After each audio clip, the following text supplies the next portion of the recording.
Hi friends, welcome back to the channel. तो चलिए without wasting any time शुरू करते हैं जी श्री शिव महापुराण विद्वेश्वर संहिता का 9वें अध्याय की रीडिंग। 8 अध्याय रीड होकर ऑलरेडी अपलोडेड है। 9वां अध्याय ईश्वर द्वारा ब्रह्मा विष्णु को ज्ञान दान।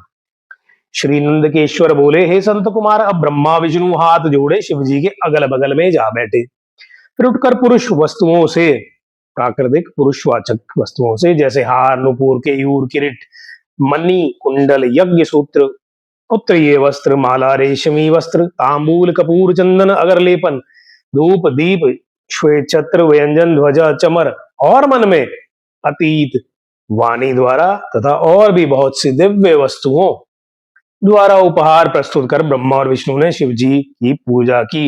शिव जी ने उन चढ़ाई हुई वस्तुओं को उठाकर सब में विस्तृत कर दिया, परंपरा की रक्षा की। पुनः ब्रह्मा विष्णु से पूजित शिव जी प्रसन्न हो उनसे बोले, हे वत्स, ऐसे महान दिन में तुम्हारी पूजा से मैं संतुष्ट हुआ। अतएव अब आज से यह दिन शिवरात्रि के नाम से प्रसिद्ध एक बड़ा पवित्र दिन होगा, जो कि मेरी प्रिय तिथि होगी। इस शिवरात्रि के दिन जो मेरे लिंग बेर शिव की पिंड की पूजा करेगा वह सृष्टि विधायक तक होगा। यदि कोई जितेंद्रिय निराहार रहकर 1 वर्ष निरंतर मेरी पूजा करेगा तो वो बड़ा तपस्वी होगा। किंतु जो एक दिन शिवरात्रि की मेरी तिथि पर प्रपंच रहित हो मेरी पूजा करेगा वह उसके ही समान होगा, क्योंकि जैसे चंद्र दर्शन से समुद्र उमड़ता है वैसे ही यह दिन भी मेरी भक्ति को उभारने वाला होगा। मेरा स्तंभ जो पहले प्रकट हुआ लिंग रूप आर्द्रा नक्षत्र है। यदि कोई अगहन में आर्द्रा नक्षत्र में उमा सहित मेरे रूप का या मेरे बेर लिंग के दर्शन करेगा वह मेरे परम प्रिय कार्तिकेय से भी अधिक प्रिय लगेगा। इस पुनीत दिन में दर्शन से ही महाफल प्राप्त होता है और पूजन फल तो वाणी से नहीं कहा जा सकता। इस समर के स्थान में जहां मैं लिंग रूप से प्रकट हुआ हूं इसका यही नाम होगा और यह पूजन के समय छोटा हो जाएगा। यह भुक्ति मुक्तिदायक होने के साथ ही दर्शन और स्पर्श और ध्यान से आवागमन से मुक्ति देने वाला होगा।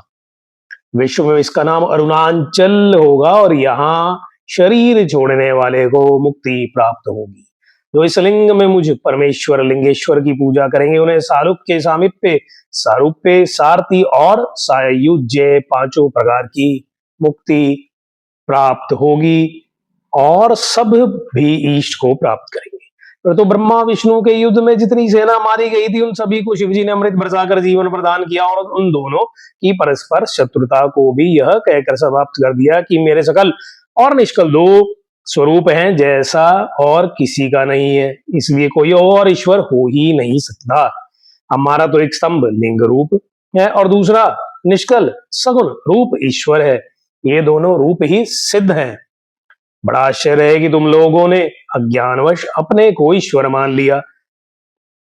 उसे ही दूर करने के लिए मैं संग्राम भूमि में आया। अब अभिमान त्याग मुझे ईश्वर में भक्ति करो। मेरी प्रसन्नता से लोक में सभी पदार्थ प्रकाशित हो रहे हैं। मैं ही परब्रह्म हूं और मैं ही सब कलाएं निष्कल रूप से दरगोचर हो रही हैं। मुझ गुरुदेव के वाक्य ही सर्वदा तुम्हारे लिए प्रमाण है। तुम्हारी प्रीति देखकर ही मैंने ऐसा कहा है। मैं सगुण निर्गुण दोनों हूं। यह सब कुछ मेरे और ब्रह्म ज्ञान देने के लिए मैं निष्कल रूप से प्रकट हुआ हूं। मेरा यह निष्कल तत्व स्तंभ ही ब्रह्म का बोध कराएगा, जिससे मेरा आत्मिक संबंध है। लिंग के अभेद से यह नित्य ही पूजनीय है। जो मेरे इस लिंग रूप की स्थापना करता है वहां मैं अप्रतिष्ठित भी प्रतिष्ठित रूप में रहता हूं। मेरा लिंग रूप प्रधान है और बेर रूप गौण है। बेर में स्थान की क्षेत्रता नहीं और लिंग में स्थान की क्षेत्रता है। इति श्री शिव महापुराण विद्वेश्वर संहिता का 9वां अध्याय संपूर्ण। तो 9वां अध्याय भी यहाँ पर पूर्ण होता है जी। और आई होप आप लोगों को रीडिंग सुनने में आनंद आ रहा होगा। कोई रीडिंग में मुझसे गलती हो रही हो, त्रुटि हो रही है तो उसके लिए आई एम सॉरी, प्लीज माफ कीजिएगा, अनदेखा कीजिएगा। और चैनल को सब्सक्राइब कर अपना सपोर्ट जरूर दिखाइए। जल्दी मिलेंगे आपसे अगले अध्याय की रीडिंग के साथ। तब तक अपना अपने फैमिली का ध्यान रखें और हमें सपोर्ट करते रहें। जय भोलेनाथ।